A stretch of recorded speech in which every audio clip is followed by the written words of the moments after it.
If you're seeing this, it means I've finally found a way to share my story. But before you read any further, let me warn you, some places aren't meant to be explored, and some things aren't meant to be found. It all started last summer when my friends and I decided to charter a boat for the ultimate adventure, sailing straight through the Bermuda Triangle. Yeah, I know, dumb idea. But we were in our 20s, fueled by cheap beer and YouTube conspiracies. The plan was simple: sail through, take some cool photos, and laugh about how nothing happened. Except, something did happen. The first day was smooth. Calm seas, clear skies. It was like the triangle didn't get the memo about being terrifying. But on the second night, everything changed. Around midnight, the boat's GPS went haywire. It wasn't just glitching, it was spinning in circles, like it couldn't figure out where we were. Then the fog rolled in. It wasn't normal fog. It was thick, almost alive, swallowing the moonlight and muffling every sound except the low hum that seemed to come from nowhere. We tried the radio. Dead. Phones, no signal. That's when the screaming started. It was distant at first, like it was coming from miles away, but it got louder, closer, until it sounded like someone was right there with us.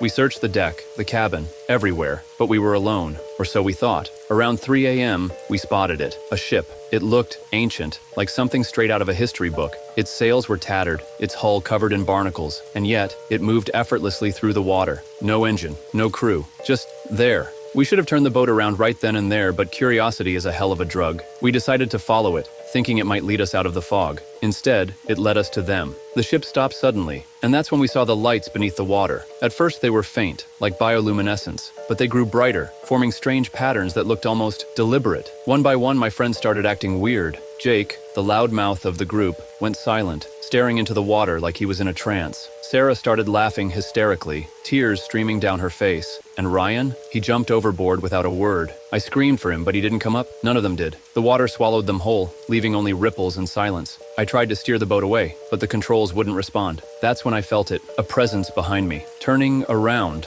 was the hardest thing I've ever done. There they were, not human, but not entirely alien either. Their skin shimmered like the lights below, their eyes black and endless. They didn't speak, but I could hear them in my head, whispering things I can't even begin to describe.